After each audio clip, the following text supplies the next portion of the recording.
If you want co-op games that create calm teamwork and healthy communication, this is not that video. Because in 2026, the best co-op games are not just about winning.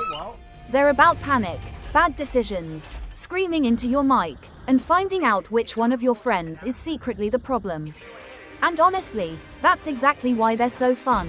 So today, we're looking at 7 co-op games causing absolute chaos in 2026. From horror extraction disasters to climbing meltdowns, couch co-op shouting matches, and games that can destroy a friendship in under 10 minutes. Let's get into it. First up, R.E.P.O. This game is pure stress in the best possible way. It throws you and your team into a creepy, physics-based co-op horror setup where even the simplest task can go completely wrong. You're trying to extract valuables, survive, and work together, but because of the physics, the pressure, and the proximity voice chat, every run feels like it's only seconds away from total disaster. And that's what makes it so watchable. One person is trying to be serious. One person is panicking. One person is making everything worse.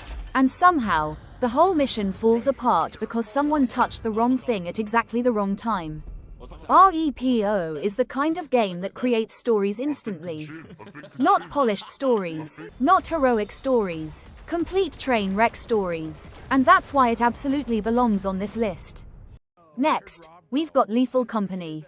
Now yes, this game has already built a huge reputation, but there's a reason it still works so well in 2026. Lethal Company is one of the best examples of co-op chaos done right. It takes a simple idea, go in, collect scrap, get out alive, and turns it into pure group panic. The magic is in the communication, or more accurately, the breakdown of communication. Someone's lost, someone saw something, someone is definitely not coming back, and the one guy who was supposed to lead the team is suddenly silent. It's funny, terrifying, unpredictable, and perfect for content because every session feels different. 1 minute your team is focused. The next minute everything is falling apart and nobody has a plan. That constant swing between teamwork and total collapse is exactly why Lethal Company is still one of the kings of chaotic co-op. Now let's talk about Peak. This one proves that you don't need monsters or horror to create chaos. Sometimes, all you need is a climb, and one weak link.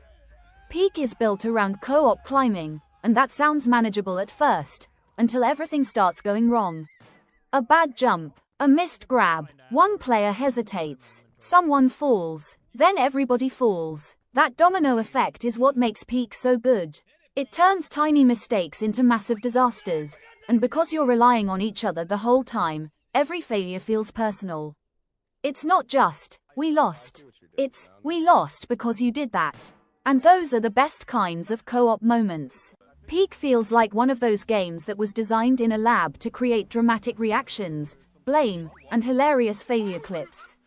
It's chaotic, frustrating, funny, and exactly the kind of game that friend groups keep coming back to. Next up is Split Fiction. Now this one brings a different kind of chaos. Where games like R.E.P.O. and Lethal Company create messy, unpredictable panic, Split Fiction is much more polished. But it still creates incredible co-op tension because it's built entirely around 2 people working together through constantly changing situations. And that's the beauty of it. You and your partner are always adapting, always reacting, always figuring out something new. That means the chaos here comes from surprise, timing, and pressure, not randomness. It's also one of the strongest examples of premium co-op in 2026. It feels big, intentional, and made specifically for shared play. Whether you're playing locally on the couch or online, it constantly gives both players something to do, which is exactly what good co-op should do. Split Fiction is less, everyone screaming at once, and more, if we don't lock in right now, this whole thing is over. Different flavor, still chaos. Now for something a little lighter, at least on the surface.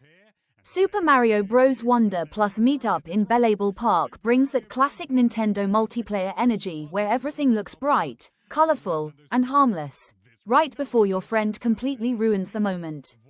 This is the type of game setup that feels approachable, but still creates fantastic social chaos because it mixes fun movement, shared objectives, and that very specific kind of playful sabotage that always happens in local multiplayer.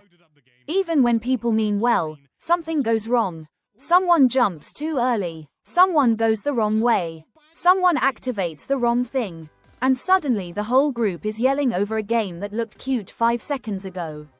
That's why this kind of pick matters. Not every chaotic co-op game has to be dark, scary, or stressful. Sometimes the funniest moments come from games that seem wholesome, until the teamwork completely breaks down. Next is Unrailed 2, Back on Track.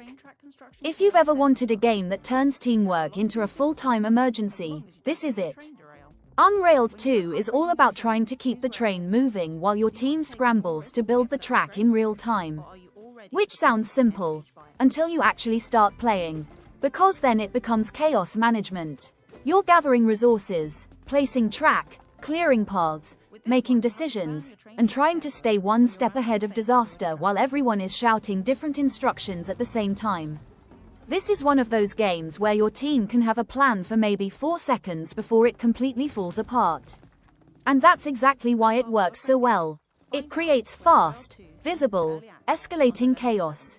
The train doesn't care if your team is arguing. It's moving, so either you work together, or you fail together, beautifully. And finally, we were here tomorrow. This one brings a more focused kind of co-op chaos, but don't let the slower pace fool you. This game can get just as intense as the others. The reason is simple: communication. We Were Here Tomorrow thrives on 2-player coordination, separation, puzzle solving, and that growing feeling that one of you is either confused or explaining things terribly. And that creates amazing tension. You're not dealing with loud physics chaos here. You're dealing with mental chaos. Misunderstandings, bad descriptions, wrong assumptions. That painful moment when both players realize they've been solving the wrong thing for the last 5 minutes. It's brilliant for co-op because it forces both players to actually contribute. You can't just coast. You have to listen, explain, and trust each other. Which sounds nice in theory, until it all starts falling apart. And when it does, it's fantastic. So those were 7 co-op games causing absolute chaos in 2026. And honestly, this is what makes co-op gaming so fun right now. It's not just about beating a game. It's about the moments in between. The panic, the blame, the laughter, the absolute collapse of teamwork. Those are the moments people remember. And those are the games that keep friend groups coming back. Now I want to know, which of these games would destroy your friend group first? Drop your answer in the comments. And if you want more videos like this, whether it's the best couch co-op games, the best 2-player games, or the most underrated co-op games you need to play this year, make sure to subscribe to Co-op Zone. Thanks for watching, and I'll see you in the next one.